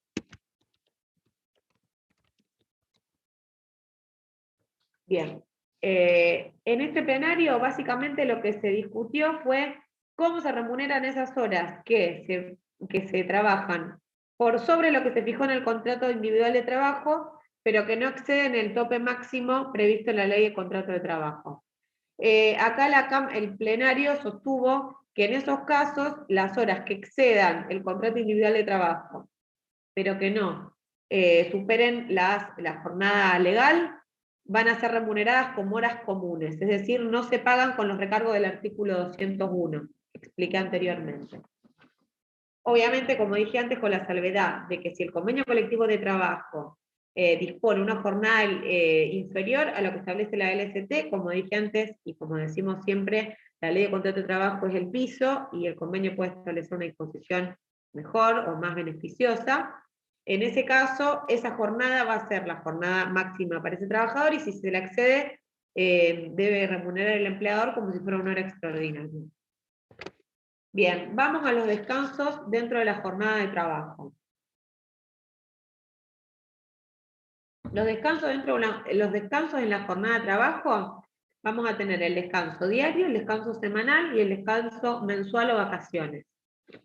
Los descansos diarios son los descansos que se producen dentro de una misma jornada, por ejemplo, una pausa para un refrigerio, para una comida, un break, a veces se establecen breaks de 15 minutos, una pausa porque se trabaja con un determinado material que es peligroso, que es contaminante, una pausa para cambiar de máquina, para cambiarse el vestuario, etcétera, para los trabajadores que realizan distintos tipos de tareas dentro de una misma jornada. Esas pausas, obviamente, como es una pausa en la cual el trabajador no dispone ese tiempo en beneficio propio, integra la jornada de trabajo. Y dentro del descanso diario se incluye también la pausa que debe mediar entre que finaliza una jornada y empieza la siguiente, que por el artículo 197 infine es de 12 horas como mínimo. Bien, las mujeres, como lo dije antes que me confundí, es porque viene a colación en esta parte de descansos diarios. El artículo 174, tengan en cuenta que hay normas de la Ley de Contrato de Trabajo que son del año 1974 y no han sufrido ningún tipo de modificación. Sin embargo, no rigen hoy en día o de alguna manera fueron cayendo en desuso. El artículo 74 nos dice que la mujer que trabaja en horas de la mañana y de la tarde tiene derecho a un descanso de 2 horas al mediodía, salvo cuando, por las particularidades de la prestación de las tareas, o por los perjuicios que la interrupción le puede causar a la mujer, el Ministerio de Trabajo autorice jornada continua. Este artículo, si bien se mantiene vigente porque no ha sido derogado ni tampoco reformado posteriormente a la sanción de la LST, ha caído en desuso y hoy por hoy no se exige la autorización administrativa para que las mujeres realicen el horario de trabajo continuo. Pero, sin embargo, sigue estando en el articulado de la Ley de Contrato de Trabajo. Bien, ya vamos a ver esta cuestión sobre la inclusión de este artículo y otros más que ya lo vamos a ver cuando veamos el tema de trabajo de mujeres, que lo vamos a ver en la clase de jueves que viene. Bien, el descanso entre jornada, como dije, es ese tiempo mínimo de 12 horas horas entre que finaliza una jornada y comienza la siguiente. Y recuerden siempre que los periodos de los traslados de la casa al trabajo y del trabajo a la casa y viceversa, o sea, no son jornada de trabajo en cuanto a la remuneración, o sea, no se considera tiempo de trabajo. Bien, el principio del descanso semanal es el artículo 204, que nos dice que queda prohibida la ocupación del trabajador a partir del sábado a partir de las 13 horas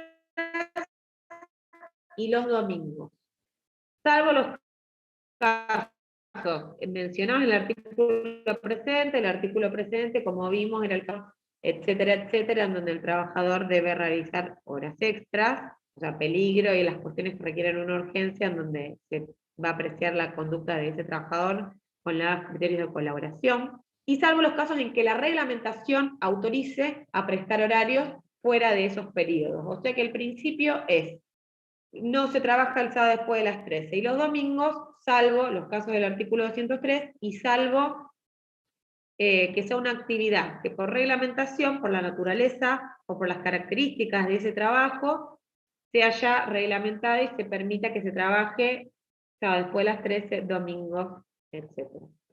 Bien, en los casos en los que los trabajadores prestan tareas durante esos días, es decir, los sábados después de las 13 y los domingos, el empleador tiene que conceder un descanso compensatorio equivalente en la semana siguiente de trabajo. Generalmente, estos trabajos en donde se suele trabajar habitualmente los fines de semana, se suele otorgar el descanso compensatorio los días lunes o los días martes. No necesariamente, puede ser cualquier otro franco se le dice habitualmente, cualquier día de la semana. Si el trabajador trabajó sábado y domingo, se entiende que el empleador tiene que brindar un descanso de 35 horas. ¿A qué se refiere esto? Se está computando 11 horas del sábado, es decir, sábado de las 13 a las 24, y las 24 horas del domingo. Por eso se habla de 35 horas. Lo importante es que es un descanso compensatorio equivalente al periodo que trabajó ese trabajador y que se otorga en la semana siguiente a la que se trabajaron esos días. Bien, y como dije antes, la excepción a este descanso semanal, también tenemos acá el trabajo por equipos, porque como dije antes, el máximo de horas por semana en la modalidad de trabajo por equipos, como lo expliqué antes, puede ser hasta 56 horas semanales, siempre y cuando dentro del tope de las 3 semanas no se exceda las 144 horas. O sea que podría darse un caso en donde se trabajen 56 horas, es decir, 7 días seguidos, siempre y cuando se conceda uno por cada 7 trabajados efectivamente. Por eso era el ejemplo que antes poníamos, que en un periodo de 3 semanas pueden tener en una semana ningún día de descanso, en otra un día y en otra 2, porque se va a tomar al fin y al cabo los promedios al cabo de 3 semanas de trabajo. Bien, ¿qué pasa si el empleador, no otorga el descanso compensatorio la semana subsiguiente? El artículo 207 establece que si el empleador no otorga el descanso compensatorio en la semana siguiente, el trabajador tiene derecho a tomarlo en la semana subsiguiente, a aquella en la cual correspondía el descanso, notificando con 24 horas de anticipación qué día se lo va a tomar, y lo toma directamente.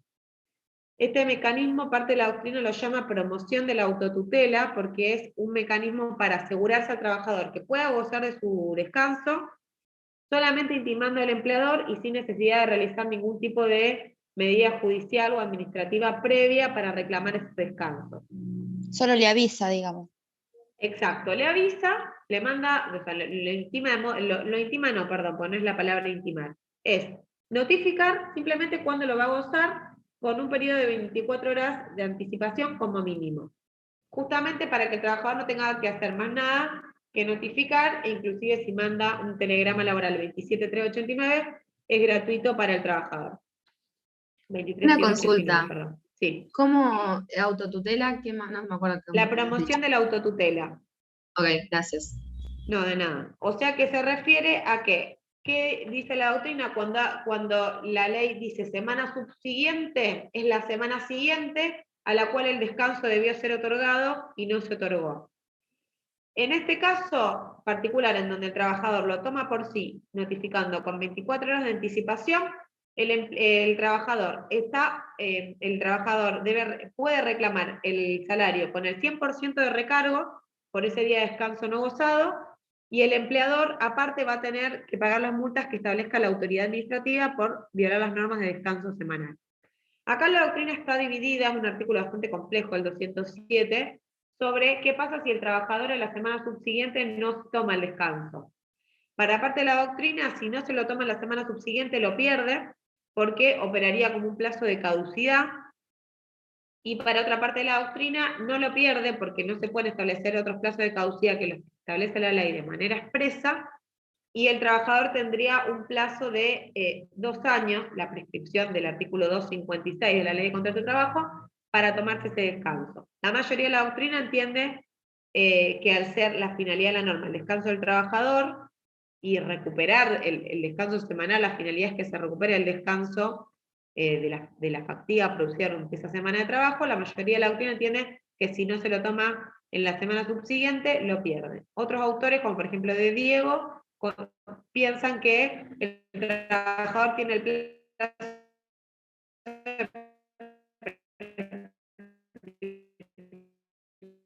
Se corta, profe. de 2 años para tomarse ese descanso.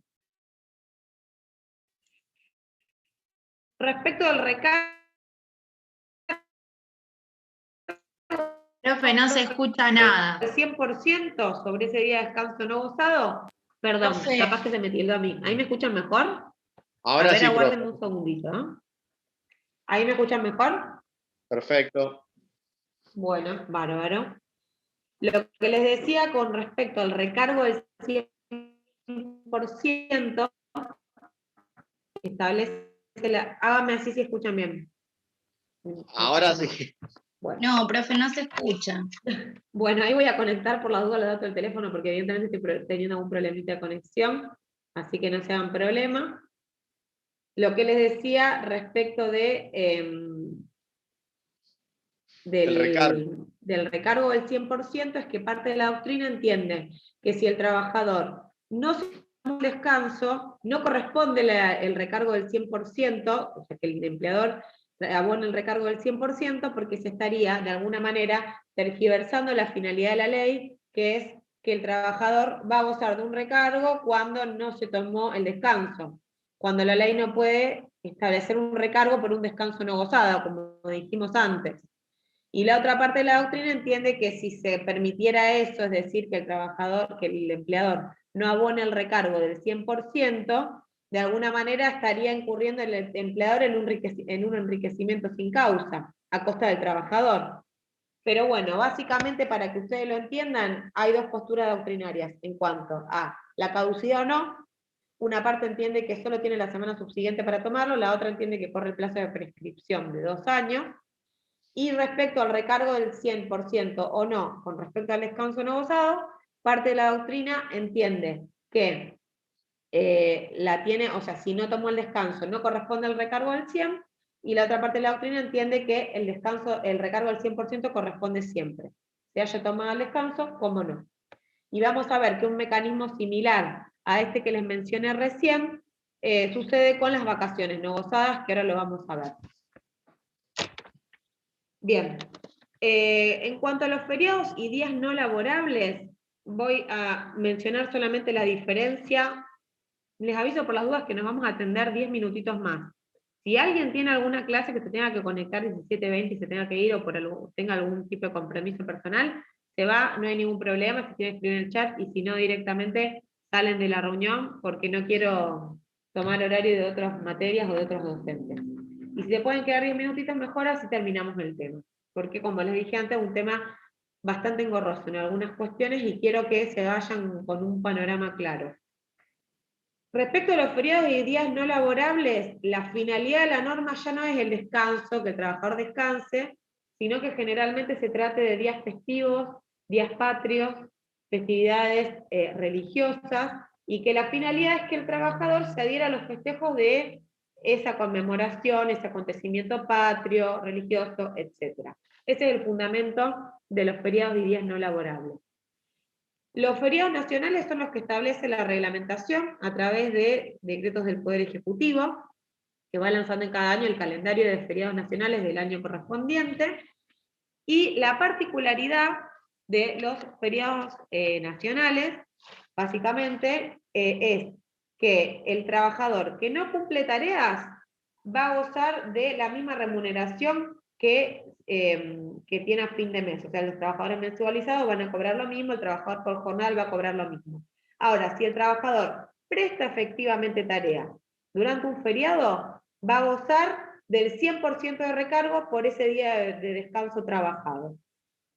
Esto es lo feriado. Hay ciertas religiones que también tienen su propia festividad, por ejemplo, claro, pero eso vamos a lo que es establecen la ley. Sí, pero son los días no laborables. Claro. Los días no laborables tienen la particularidad de que, hay una reglamentación. Los días no laborables, en el día no laborable, el empleador es el que dispone trabajar o no, y la excepción es los bancos, seguros, las actividades afines, en donde van a depender de la reglamentación. Las leyes reglamentarias van a decir si se trabaja o no en el día laborable correspondiente. Si el trabajador trabaja un día no laborable, va a recibir la misma remuneración que si no trabajara. O sea, la diferencia es en cuanto a la remuneración. El único día no laborable para todos los habitantes de la nación, hoy por hoy, es el Jueves Santo. Y los otros días no laborables son los días por ejemplo, el día del gremio. El 26 de septiembre para los empleados de comercio, que generalmente se fija el último miércoles de septiembre, o el 21 de septiembre para los trabajadores de la sanidad. Los días, el día religioso, sí, el empleador tiene la obligación de concederlo, si el trabajador había leído un fallo por eso, había leído un fallo, no me acuerdo en este momento, que el empleador le negaba el derecho y decía que se había modificado una parte, no me acuerdo de qué ley, que estaban obligados los empleadores a darle ese día. En realidad, con respecto al día no laborable vinculado a la festividad religiosa, que no es un feriado nacional, obviamente, lo que sucede es que puede encubrir algún tipo de cuestión discriminatoria. Entonces, en realidad, el empleado que lo pide porque se quiere acoger a la festividad, el empleador debe concederlo, pero el trabajador que decide trabajar en un día no laborable vinculado a su religión va a cobrar lo mismo que si no trabajara. No es lo mismo que con los feriados nacionales. O sea, yo voy a la cuestión de la remuneración. El trabajador que trabaja en un día feriado va a cobrar el doble. Depende si está remunerado mensualmente o depende si está remunerado por jornada. El trabajador que trabaja en un día no laborable va a cobrar lo mismo, ya que trabaje o si no. Esa sería la diferencia. Lo que pasa es que lo que sucede respecto de los días que se vinculan a cuestiones religiosas, que generalmente el empleador las otorga, si no las otorga sí podría incluir algún tinte de discriminatorio que viola el principio de igualdad totalmente. Y a veces, ¿por qué no? Se dan despidos con motivo discriminatorio, sin llegar a esta cuestión del día no laborable no otorgado, ¿no? Bien. Bueno, les comentaba, recién ese sería lo principal respecto de la distinción entre el día no laborable y el feriado, y respecto a las vacaciones, simplemente me voy a referir a lo más importante de la institución como para que les quede algo claro. No me voy a detener con pequeñeces y con cuestiones que por ahí la pueden ver directamente de la ley de contrato de trabajo. Lo más importante es que es un descanso anual y obligatorio. El trabajador es dispensado de prestar tareas durante esos periodos. Los periodos son los que establece el artículo 150 de la ley de contrato de trabajo, siempre y cuando el convenio colectivo no disponga periodos de vacaciones mejores o cómputo de vacaciones más beneficiosas para el trabajador, en cuyo caso rige el convenio colectivo de trabajo.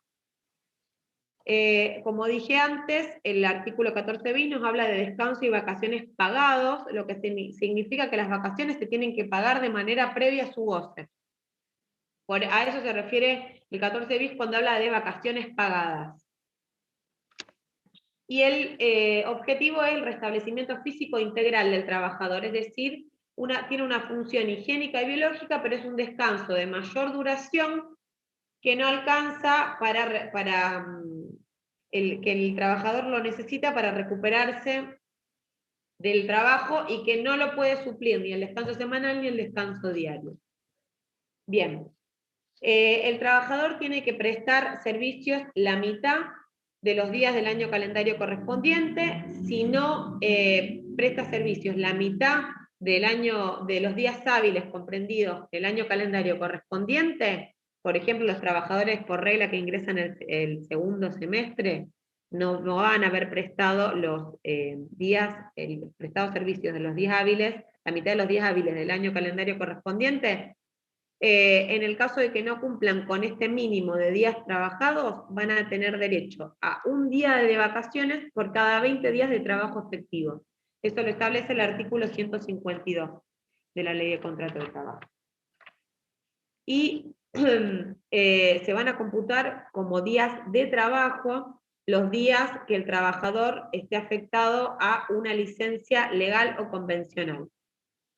No va a estar, no se va a computar como día trabajado los días en los cuales el trabajador no haya prestado servicio por sanciones disciplinarias o por alguna causa imputable a él. Es decir, sanciones disciplinarias se refiere a una causa, siempre suponiendo cuando veamos todo el régimen sancionatorio, que sea una sanción que está firme, que el trabajador no haya impugnado, etc. Y cualquier licencia que dependa de la voluntad del trabajador, es decir, una licencia sin goce de sueldo que el empleador concedió, o bien la licencia por excedencia, que la trabajadora tiene derecho de tomarse, pero no la obligación, vencido el periodo de licencia posparto, son licencias voluntarias, que en este caso la trabajadora puede tomar como no, así como las sanciones disciplinarias, que son suspensiones que se deben a un hecho del trabajador. Ese tipo de licencias que dependen de un hecho imputable al trabajador o de su voluntad, no van a computar como días trabajados. Si se trata de una licencia por enfermedad inculpable, accidente de trabajo, etc., sí computa como días de trabajo. Es una licencia legal o convencional. Bien, y los plazos de vacaciones, una vez que el trabajador haya prestado tareas en los días hábiles como mínimo de la mitad del año calendario, o aniversario respectivo, son los que establece el artículo 150 y van a depender de su antigüedad en el empleo. Cuando la antigüedad en el empleo no excede 5 años, son 14 días de vacaciones. Cuando excede de 5 pero no excede de 10, son 21 días de vacaciones. Cuando excede de 10 y no excede de 20, son 28 días de vacaciones. Y 35 cuando su antigüedad excede de 20 años. Siempre tengan en cuenta que la Ley de Contrato de Trabajo establece las vacaciones en días corridos y que el convenio colectivo de trabajo podría disponer algo distinto, por ejemplo, su cómputo en días hábiles, que en ese caso sería una forma de cómputo más beneficiosa para el trabajador. La licencia va a empezar el día lunes de la semana o bien el día hábil siguiente si aquel fuese inhábil. Si son trabajadores que prestan servicios en días inhábiles, la licencia comienza el día siguiente al cual el trabajador tiene el descanso compensatorio correspondiente. Por ejemplo, si el trabajador tiene su descanso compensatorio habitualmente los días lunes, va a empezar el día martes siguiente.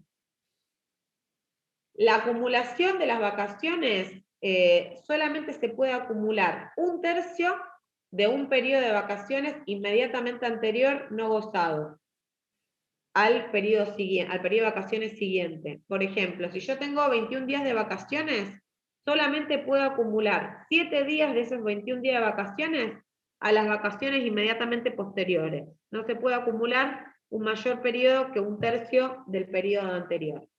Y el empleador tiene obligación de conceder las vacaciones una vez cada 3 años, por lo menos en época estival, o sea, en época de verano, es decir, entre el 21 de diciembre de cada año y el 21 de marzo. El artículo 154 establece el plazo para conceder las vacaciones.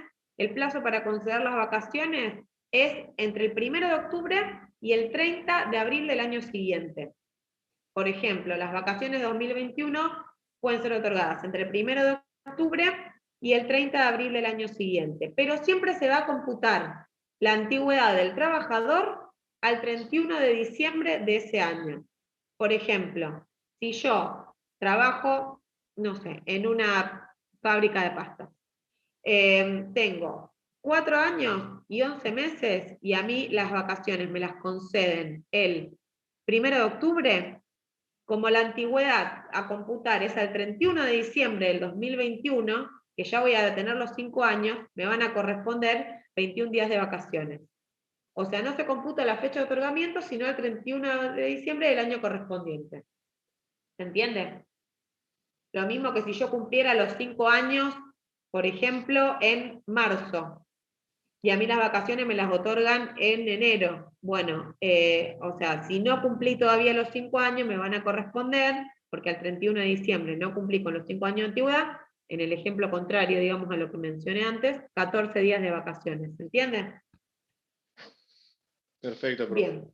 Y la omisión de otorgamiento, el empleador tiene la obligación de notificar 45 días antes la fecha de otorgamiento. O sea, el empleador puede disponer de la fecha de otorgamiento siempre dentro de estos periodos que mencioné recién, y siempre teniendo en cuenta de que como mínimo 1 cada 3 periodos tiene que ser en época de verano. Si el empleador tiene 45 días anteriores, o sea, la finalidad de notificar con 45 días antes la fecha de otorgamiento es justamente para que el trabajador pueda planificar sus vacaciones. Contratar un hotel, un viaje, un vuelo o no, pero si lo quiere hacer, que lo pueda hacer. Si el empleador no notificó 45 días antes de la fecha de vacaciones, la ley de contrato de trabajo le habilita al trabajador a notificar fehacientemente cuándo va a gozar de las vacaciones, y en ese caso la ley le da un plazo hasta el 31 de mayo de ese año para gozarla. Es decir, yo tengo que contar suponiendo que la fecha tope es, como dijimos, el 30 de abril de cada año, suponiendo que hay un trabajador que le corresponden 14 días de vacaciones. Yo voy a ir al 16 de abril y contar 45 días para atrás, es decir, principios de marzo.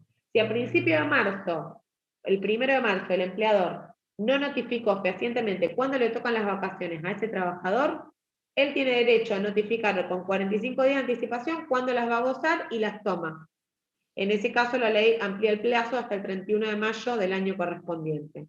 También vemos que es similar a lo que sucede con el descanso semanal no otorgado por el empleador, un mecanismo de autotutela, justamente para que el trabajador, igualmente sin necesidad de iniciar una acción judicial o administrativa, pueda tomar esas vacaciones por sí, simplemente notificando al empleador.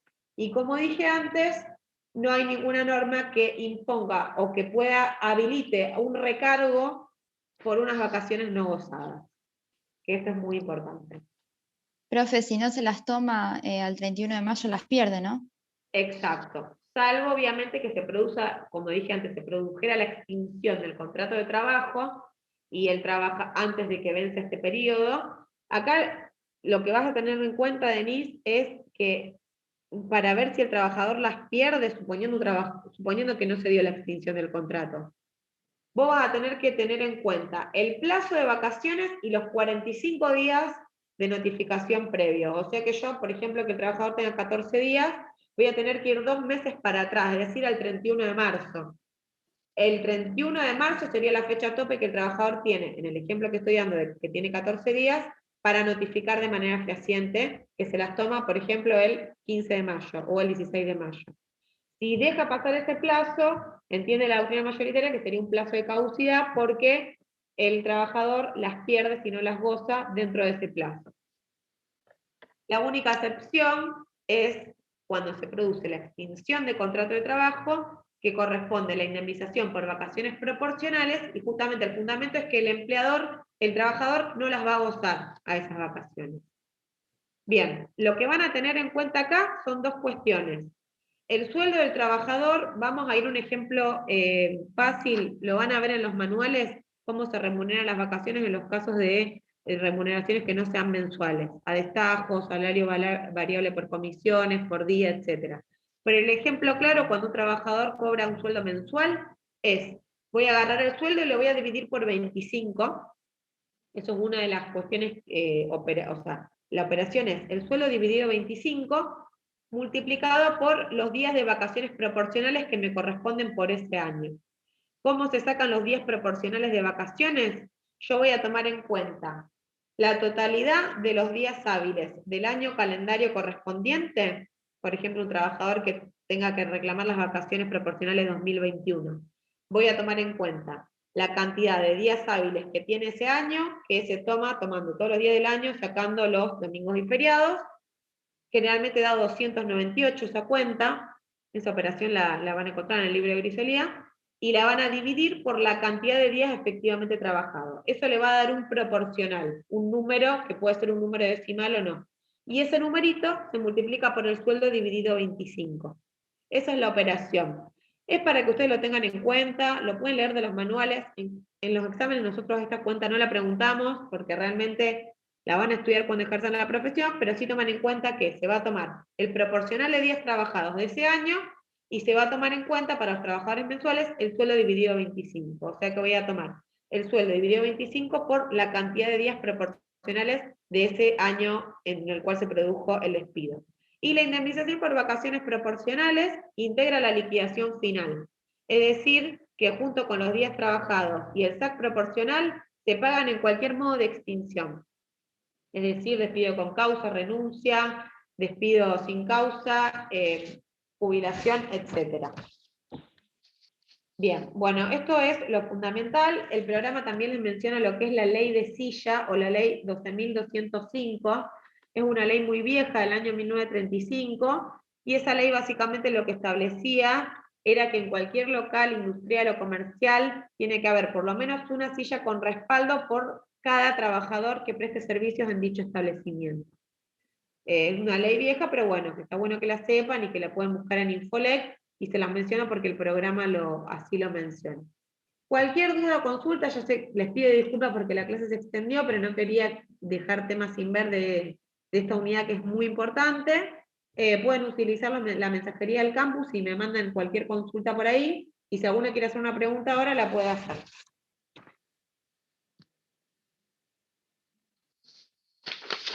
Bueno, si no, nos vemos entonces el lunes a las 15:40. Perfecto, profe, muchas gracias. Con el doctor Pastorino. Bárbaro, de nada. Chao, Cualquier gracias. cosita, Chao. en el campus. Chao, hasta luego, chicos.